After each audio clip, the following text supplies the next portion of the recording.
All right, here we go. Good afternoon. It is Wednesday, July the 11th, 7-11. Hey, lucky day maybe with the 7-11. Maybe. Maybe. Is it? Could be. How would it be lucky? Well, depending on who you were rooting for or who you weren't rooting for at Wimbledon, I figured that maybe 7-11 could be like a numerical lucky thing. It was a good day for Isner. It's a good So day I guess for it Isner. was a lucky day for him. Could be. All right, so we're going to get right into the men's quarterfinal action from Wimbledon. This is show number 42. Great job again.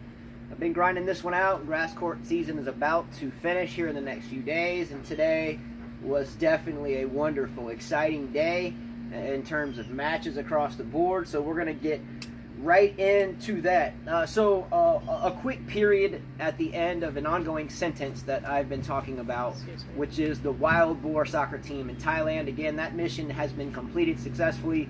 Alas, the loss of life for one diver. However, we're talking about luck, right? Yes. I don't really think there's too much luck. I think sometimes you can hit a forehand and it clips over the tape, falls on the other side. I think that's some luck, but I think the last period I'm going to put on this topic, and we're going to move forward and not discuss it again, but shortly thereafter, after these boys were rescued, the water pumps failed. What does that mean? So they were keeping the water from even getting higher into the cave for like 15 days or so. Oh, wow. To keep the boys above water, I guess, until they could get this mission set up to get them out. So luck would have it, or I think it would be destiny would have it, that not very, very long after the boys come out and everyone else is out, that the pumps fail, in essence, by sheer luck or destiny, right? I think destiny.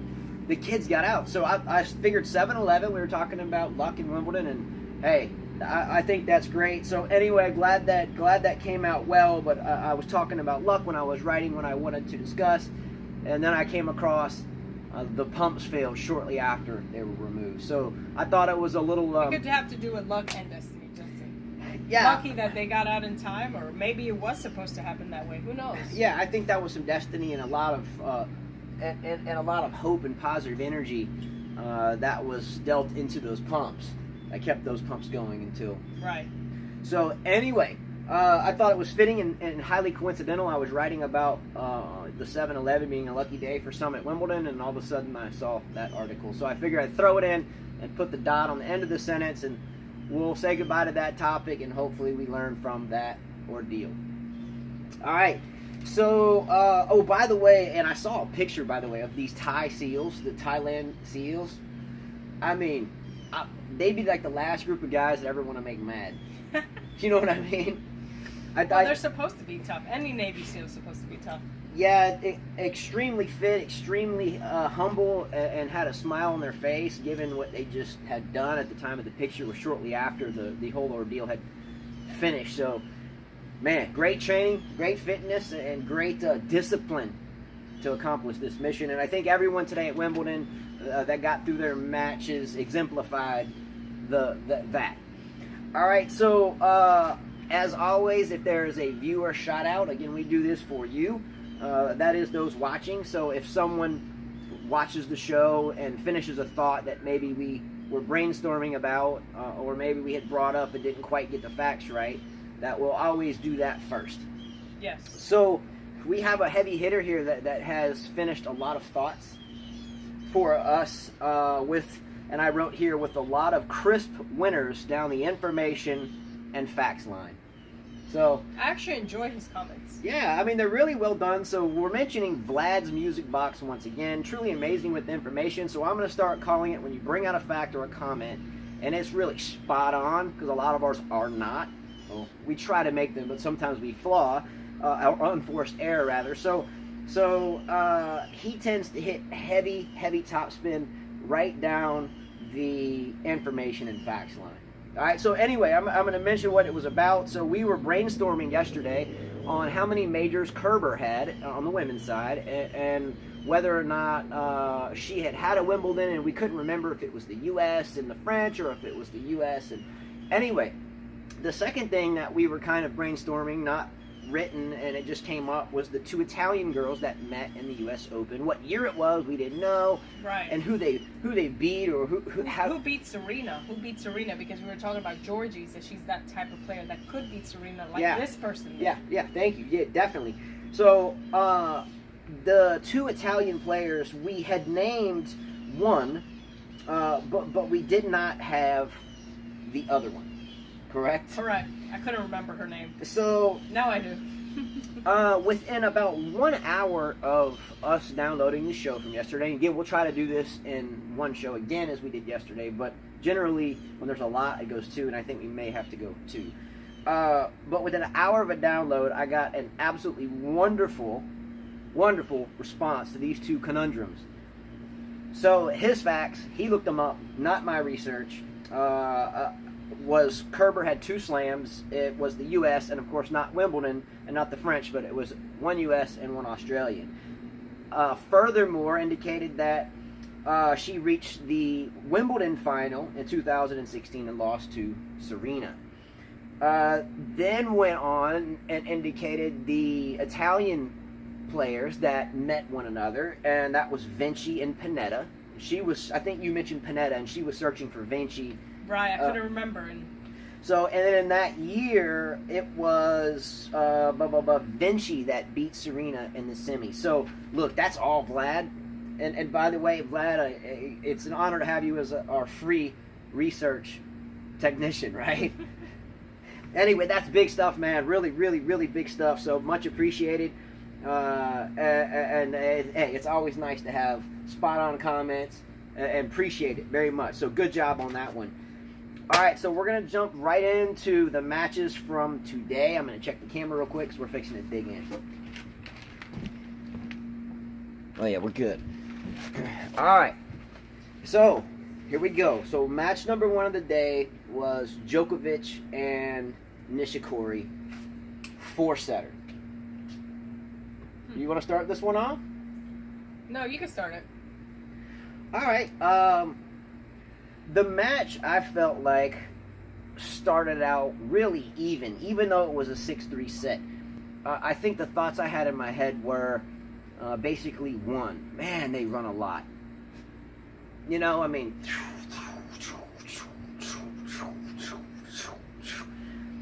anyway, so I'm thinking immediately fitness, obviously. And I know that Nishikori has had his share of injuries, quite a few, off and on, and I know Djokovic has had some issues as well. I don't think anything as consistent as Nishikori in terms of injuries, and I know he's had personal life issues and whatever. So the first set, the outcome that I saw, Djokovic winning 6-3, I felt like it was still a very even match, and I felt like there was a whole lot of work put into that 6-3. I think after Djokovic won 6-3, honestly, I agree with you, yes, about the angles. Amazing angles they hit. And it was amazing to watch him hit the ball over and over. I thought it was excessive running. I mean, it was excessive, but it just teaches you how consistent you should be in tennis. Because every ball was coming back. And a thing that we should teach juniors, that they should be able to hit every ball back. These guys ran everything down and hit angles that most people can't hit. But they do put a lot of wear and tear on their body. And after Djokovic won that first set 6-3, honestly, I thought he was going to roll with it. I thought he was going to win in 3. I didn't think Nishikori would come back. I thought, wow, he must be thinking in his head, that's a lot of work I got to do. And I lost that first set 6-3. I did not. Even though he had his opportunities in the first set. I disagree. Honestly, well, doesn't Djokovic usually beat Nishikori? Like, easily in 3 sets? Didn't you think after that first set, well, this is going to be your typical match they have? I'm not talking about... for me, again, if I'm breaking the match down, and I watched the first set and Djokovic won at 6-3, I thought that first set could have gone either way. I'm pretty certain there were some break points in there. There were. All I'm saying is I thought it was a very tight set given the 6-3. Sometimes we play sets and it's 6-1, and it's really tight. It was a close set. The score didn't deserve to be 6-3. Let me finish my thought. So what I'm thinking at this point is the fitness of both players. That was a tiring set. Who's going to come out and take this second one? I didn't think about the match or their head-to-head over the last whatever because they've been off and on and injured and personal drama and so forth. So my thought process was whoever comes out here and takes ownership of the second set will more than likely win the match. And what happens? Nishikori comes out and wins the second set. So now I'm on edge. I'm saying, okay, now maybe Djokovic is still not back to 100%. Maybe he's hovering at around 80%. And you know, that was a lot for him. He's put in a good run, but hey, we'll see him next year. So Nishikori comes in and wins the set 6-3. So I'm saying, oh man, here we go. However, shortly after the third set began, I saw the bad boy switch flip in Djokovic's eye. Me personally, looking at it from a coaching perspective, or just someone that follows the game that's looking, I saw his eyes go from kind of bleak and dazed to all of a sudden just absolutely zoned in, and I didn't expect that. I thought his fitness was suspect after having a tight first set, regardless of the score, having a great second set, I guess you could say, the level of play, but Nishikori had his opportunities and took them, and I thought then there's no way, even though they're tied one apiece, the first set could have gone either way. He just lost the second. I thought Nishikori would take it, but he proved me wrong. I saw the flip switch, and now with Nadal going deep with Del Potro in 5, we'll talk about the results of that in a minute. I think Djokovic may hold a little bit of energy edge of what's left in the tank when he faces Nadal, but I don't know if Djokovic is still yet fit enough to go deep with Nadal, because if Djokovic was 100% healthy, he should have beaten Nishikori 2-2-2. I totally agree with that. I mean, when Nishikori won the second set, I didn't think in my head, oh, Djokovic is out of this. No, I thought Nishikori has a lot of work to do. This is not over. Djokovic is great at coming back. You know, he's going to make this guy play. I thought Djokovic would still take it. I never had faith in Nishikori. Never. I just didn't see it in him. Yeah, I agree with that totally. I agree with you there. I don't disagree with you there. I didn't pick Nishikori to win the match. No, I didn't either. But I just my thought process was that. Pardon me. My thought process was that here's Djokovic. Fitness is still maybe a little suspect. He does not look as thick as he once was. Still looks a little scrawny-ish at this point compared to what he once was. I saw him have a tight first. It looked like he was a little tired in the second. I don't know what got to him. I think, actually, you know what? Here it is. Djokovic was given an unfair warning from the chair umpire because he just lost the second set. He did. It may not have been on set point, but I think it was throughout that time. And if I have the sets wrong and I'm giving out a little bit, I didn't write this. I just thought about it. He tapped his racket, he got frustrated and bumped his racket off the ground. So he was given a code violation. That got under his skin, and that fired him up. So I know that him and the ref and he were going kind of back and forth. Sometimes when you get someone like Djokovic upset, or like Serena upset, the last thing you want to do is get them upset, because they get better when they're upset. Nadal does the same thing. When he gets fired up, it's really tough to slow him down. Right. So the third set began, and it kind of went from there. Now, I think it was in the fourth set where Nishikori got upset and smacked his racket on the ground, but yet, I'm not showing favoritism, but I think it was kind of unfair, at least not for the judge, to give him his code violation as well. No harm done, no points lost, but it's a respect thing. And furthermore, I think that further aggravated Djokovic, and he went ahead and just took this thing home. Yeah, it did aggravate him. I mean, they showed when Nishikori did it, and Djokovic, and then Djokovic went at it with the umpire, telling him, why didn't you call it? I mean, who cares? I think Djokovic should have just kept playing, but that did fire him. It's bad for an opponent when he gets upset, when Djokovic gets upset. Yeah. But then again, I knew Djokovic was going to win this match, and I think he's going to give a lot of trouble to Nadal. I really do. I don't know that he's 100%, but Nadal does not like playing Djokovic at all. Yeah, I think he gets a little mental there. And there. I wanted him to lose because I know it's going to be a tough match for Nadal. Yeah, so we're going to talk about that too. So that becomes, I think, a little bit different level of gladiator intensity. Well, it's more mental for them when they play each other. But still, good for Djokovic that he won. I mean, he's going in the right direction. Yeah, great job, Djokovic, to be here. And then also great job for Nishikori. Hopefully you stay healthy. Nishikori usually does well in hard court, so we'll see you, Nishikori, soon. Match number 2. This was a big one. We had Kevin Anderson, the number 8 seed, that took down Roger Federer in 5 sets. I'm bummed out that he lost today. So I'm going to mention the score. So you've probably already seen this, but Federer won the first set 6-2. He won the second set 7-6 in a tiebreaker. I think it was 7-5 in the breaker or something like that. Something like that. Anderson won the third 7-5. I think Federer had a match point in the third set. He had one match point in the third set. Then Federer was broken at 5-5, and Anderson took the next set, or that set 7-5, the fourth 6-4, and the fifth a 13-11. So real quickly, I'm just going to mention, for me, it's an upset if you haven't seen Federer's grass court season. It hasn't been great for me. I mean, let's look at it. I have mentioned 10 times plus that Federer looks vulnerable this year. Have I not? Yes, you have. You didn't even pick him to go to the finals. I didn't even pick him on my team to go to the finals. And again, I am a monumental Federer fan. I have nothing but the utmost respect and admiration for Roger Federer. I think the best of the best, and Nadal's approaching that at this point. Nadal's approaching that. But let's look at it. Federer lost to Coric on grass this year. He had to save multiple match points against Pierre this year. Mm-hmm. It was Benoit Pierre, right? It was Benoit Pierre, yes. All right. Then he had gone in the same tournament 3 sets with Misha Zverev, and I think it was his first match back, and he had to go 3 sets with him.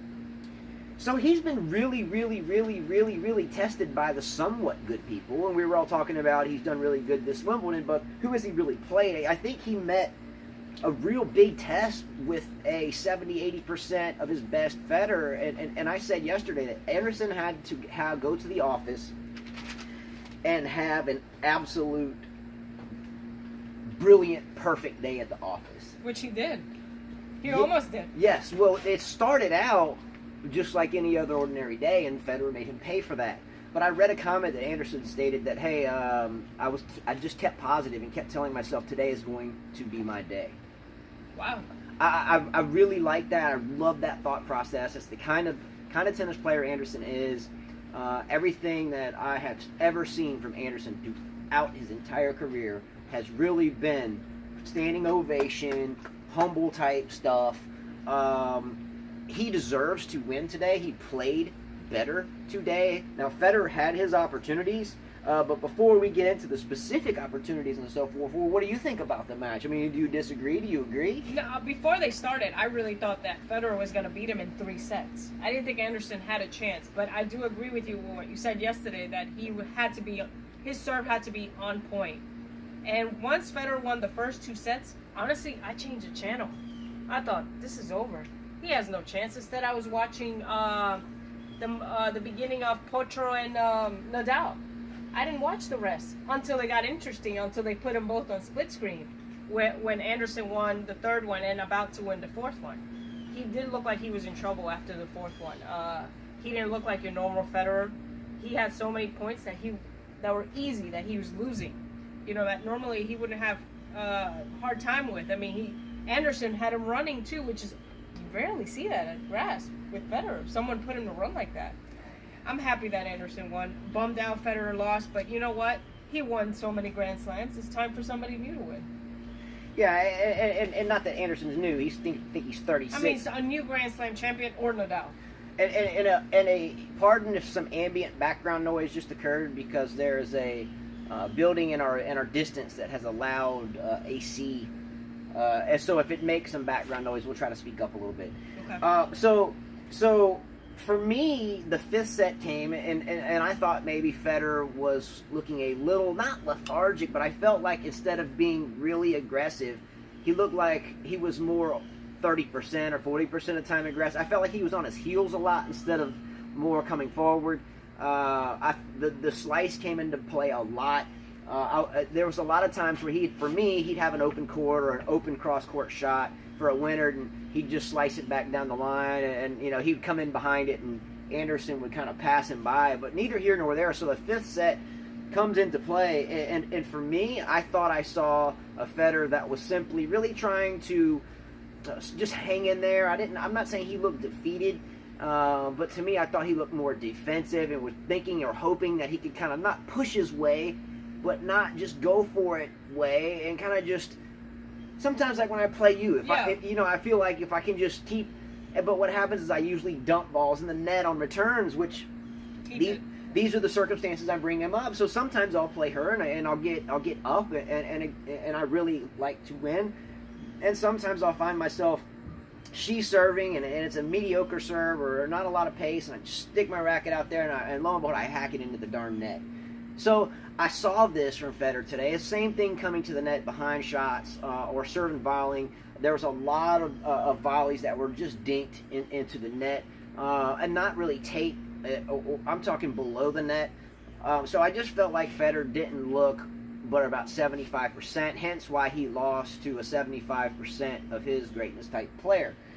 So, it started out rough for Anderson, I think, not that great of a day at the office, and ended up being the best day of his life at the office. But it was still, the first two sets were close.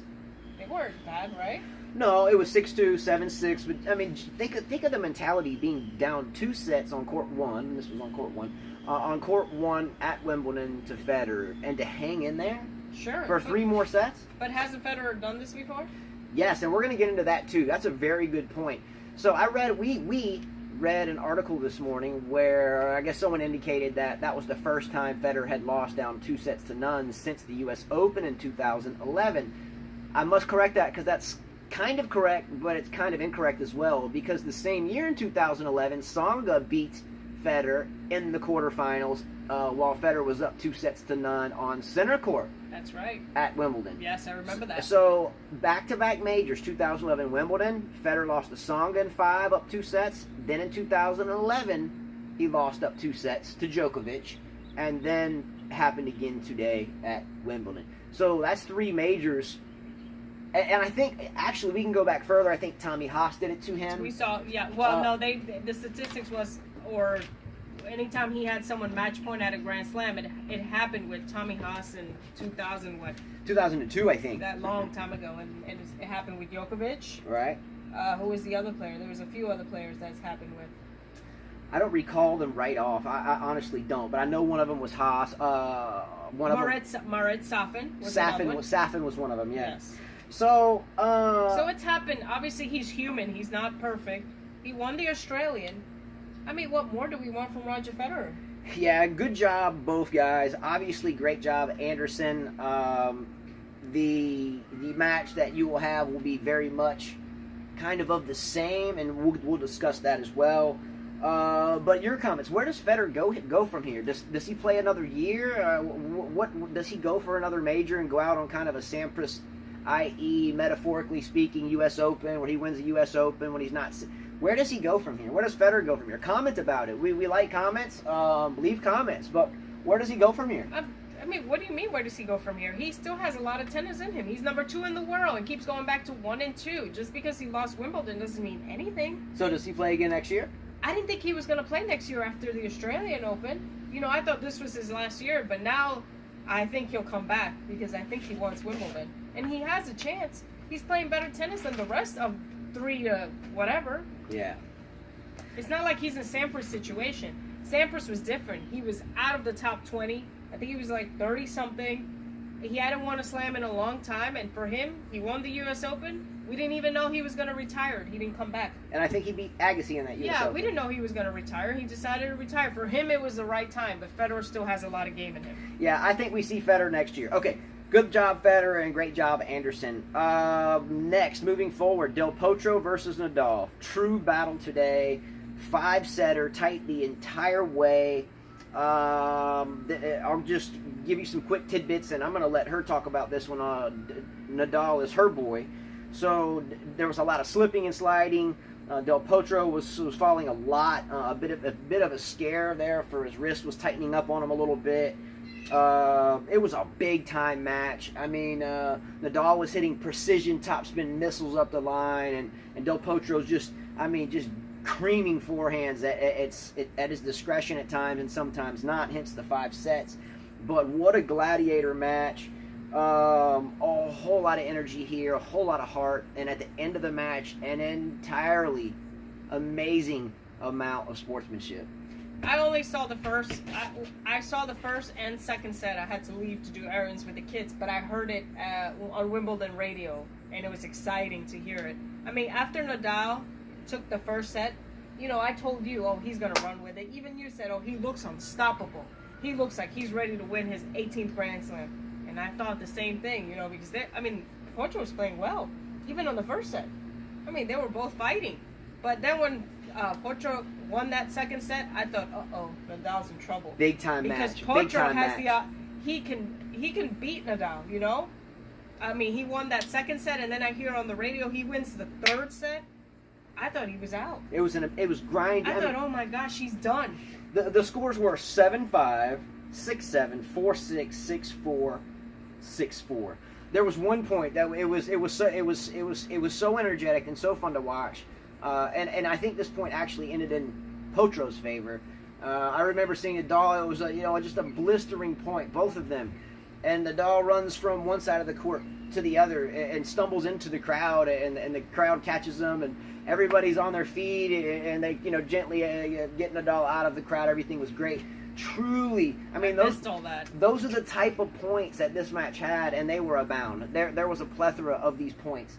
They were both whacking the ball. For anybody that says that Nadal pushes the ball, you are totally wrong. This guy hits the ball. Yeah, Nadal just hits it. Perfection missiles. I mean, Del Potro just really on point too. You gotta tip your hat. Standing ovation to both players here. Amazing match. One of the best ones I've seen in a while. Really, that was maybe one of my top 10 Wimbledon matches of all time, possibly. They finished after. I know Isner and Raonic finished before them, and they started way after them. So yeah, so really fun stuff in this match, and at the end was an amazing bit of sportsmanship from Nadal.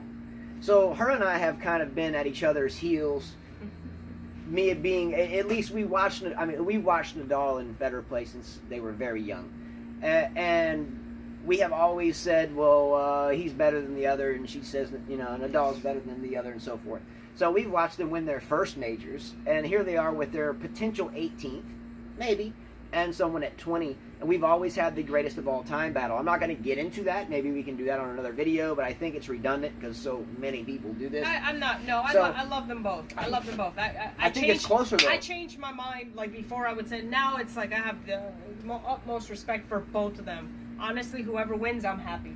Yeah, I mean, I think I am going to humble down a little bit about my overwhelming favoritism for one being the greatest to now where, hey, wait a minute, I think I have to start looking at this a little bit more and how far this continues to go into the future. So, I mean, really great match. But at the end of the match, Del Potro and Nadal had been battling, or Del Potro had been battling for a break. And he kept getting to deuce and even had multiple break points. And he just couldn't get it, and he put so much into it. So the last point, match point, was very much the same type of intense point that had been going on for 4 hours. So Del Potro gave it his all, and he just couldn't quite get to the ball or something along those lines at the last point. And Nadal knows it's good to go, and Del Potro just kind of, not clownishly, but he just laid on the grass. He was done, like laid there. And I felt that. Usually you see some of these players do these antics or whatever, and they're just, ostentatious or showy or who needs it. But you could feel his energy on that court. And Nadal, as the gentleman he is, he goes across the net, and he goes over there, assists him up, big hug, arm on the shoulder, and Nadal walks over with them, arm on shoulder, over to the ref. They shake hands, match is over. And that's how it should be. Classic stuff. That's how it should be. Now, do you think Djokovic is happy they went to 5 sets? I think Djokovic is very, very, very, very happy it went 5 sets. Yes, he is. Look, there's very few matches that are almost tearjerkers to me. Like at the end of it, because you've been in some grinding matches before, you kind of feel the energy. And when Del Potro lost that match at match point, and he just laid there. I think he had been falling, and I think he actually dove for one at the end or something like that, and he just ended up staying there. I felt, it was like I could feel that. I could feel that moment for him. And when Nadal came across the net, it was like almost one of those tearjerker moments because you knew the sportsmanship was so extreme. Right. It's when you hate to see somebody lose, but Somebody has to lose. I mean, fun stuff. Wow. I mean, this is what the game's about, and this is why we do what we do. And there's really sometimes some matches on a smaller scale that are equally as important to the minds that are inside the matches. But when everyone gets to see a match of this magnitude go down in the fashion in which it did, culminating with good sportsmanship, bravo stuff, right? Yes. So Nadal moves forward. I'm going to check time. So we are at 30 minutes. So we're going to move to part 2. So we're at 30 minutes in. I only have about 15 minutes or so left and some fun facts. There's some tidbit fun information that I have, and then some other topics just to end it with. So I'm going to stop it here, and then I'll download part 2 as a continuation of this, simply to cut down on doing introductions and endings. So thanks everybody for watching. Stay tuned for part 2. It takes about maybe 30-45 minutes to download each one, and I'll go ahead and do part 2 right now. So if you don't, hey, thanks for watching. Click a like below, subscribe below, and hey, we thank everybody again. All right, See you in a bit. See ya.